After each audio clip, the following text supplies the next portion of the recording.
O Buri de antigamente versus Buri de hoje. O que mudou e o que nunca deveria mudar?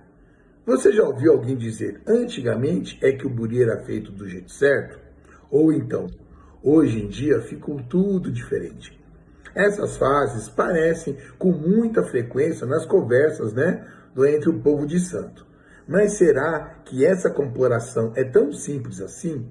Será que existe um único jeito de fazer buri? Ou será que algumas mudanças farão parte da nossa própria história, enquanto outras realmente merecem reflexão? Antes de responder, precisamos entender uma coisa. O buri é um dos rituais mais importantes das tradições de matriz africanas, tá? Presentes dentro do candomblé. A própria palavra costuma ser entendida como uma referência ao ato de alimentar e fortalecer o ori, que, de maneira simplificada, pode ser entendida como a cabeça em seu sentido espiritual, o princípio da individualidade e do destino daquela pessoa.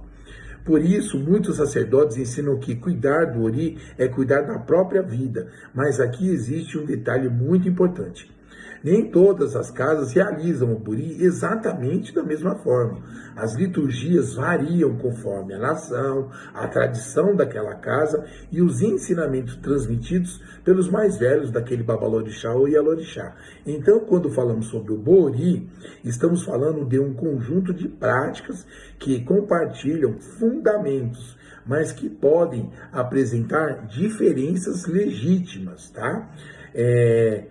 Feito esse esclarecimento, vamos voltar à pergunta inicial. O que mudou ao longo do tempo? Uma das mudanças mais visíveis foi o ritmo da vida, Antigamente, a rotina dos terreiros acompanhava outro tempo.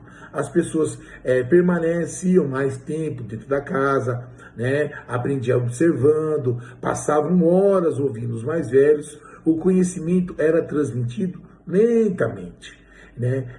Não havia pressa. Hoje a realidade é diferente. Vivemos uma sociedade muito mais acelerada.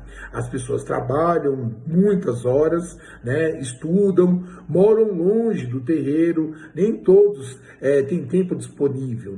Isso naturalmente influencia a forma como muitas atividades são organizadas. Outra mudança importante foi a circulação da informação. No passado, praticamente tudo era aprendido dentro da sua própria comunidade, dentro do seu ilê.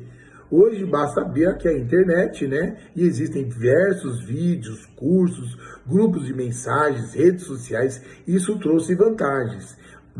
Mais pessoas passaram a conhecer a história do candomblé, isso é muito positivo, mas também trouxe um desafio. Nem toda informação disponível é a correta. O conhecimento adquirido pela internet nunca substitui a transmissão feita por quem recebeu aquela tradição de seus mais velhos, tá bom? Existe ainda uma transformação. Em alguns lugares, certos rituais passaram a ser realizados de forma mais rápida, às vezes por necessidade, às vezes pelas condições da comunidade, às vezes pelas mudanças da vida moderna. Isso não significa automaticamente perca de fundamento. O que realmente importa perguntar o sentido do ritual continua sendo preservado? Existe respeito à tradição daquela casa? Existe responsabilidade por parte daquela liderança? Existe compromisso com aquilo que está sendo transmitido? Porque o fundamento não depende apenas da duração de uma determinada cerimônia, no caso o bori, Ele depende da seriedade com que ela está sendo feita. Ao mesmo tempo, também seria um erro ignorar que muitos sacerdotes mais antigos demonstravam preocupação com determinadas mudanças, Alguns apontam o excesso de exposição nas redes sociais. Outros alertam para a comercialização da religião. Há quem critica a busca por respostas rápidas, para as questões que desativam o tempo de aprendizado. Essas reflexões merecem sim ser ouvidas, não porque tudo o que era antigo fosse perfeito, mas porque tradição também é memória e ajuda a memória a preservar aquilo que realmente importa, Talvez a pergunta mais importante não seja como era o Buri antigamente. Talvez a pergunta correta seja o que nunca pode ser perdido. Na minha visão, algumas coisas são essenciais, né, para o ritual do Buri. O respeito ao Ori daquela pessoa, o respeito aos orixás, o respeito aos ancestrais, o respeito aos mais velhos, o silêncio, né, quando o silêncio ensina, a humildade para continuar aprendendo. Esses valores não envelhecem. Eles continuam atuais, independente da época, independente da geração, porque o candomblé nunca foi apenas um conjunto de rituais, né? Ele também é uma escola, né, de formação humana, né? Ensina a paciência, ensina a disciplina, ensina a responsabilidade, ensina respeito, e talvez seja justamente isso o que precisamos preservar, né? Mais do que repetir exatamente os gestos do passado, precisamos compreender o espírito com que esses gestos foram realizados. Quando existe fundamento, existe continuidade.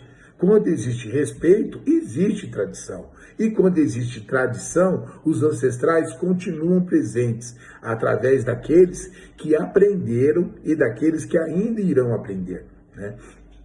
Por isso, antes de dizer que hoje está tudo errado ou que o antigo era sempre melhor, vale a pena fazer uma reflexão. Estamos realmente preservando os valores que recebemos? Estamos transmitindo conhecimento com responsabilidade? Estamos realmente preparando a próxima geração para honrar essa herança? Essas perguntas talvez sejam muito mais importantes do que qualquer comparação. Quero ouvir aqui, tá? Quero que você escreva a sua opinião, tá? Na sua caminhada. Qual ensinamento dos mais velhos você acredita que nunca deveria ser perdido? Escreva aqui, tá? Nos comentários. Vamos assim aprender uns com os outros, sempre, mas sempre com respeito, por favor, porque preservar a tradição não significa parar no tempo, significa caminhar para o futuro sem esquecer o seu passado. Quem conhece a raiz não se perde nos galhos. Meu Mojubá.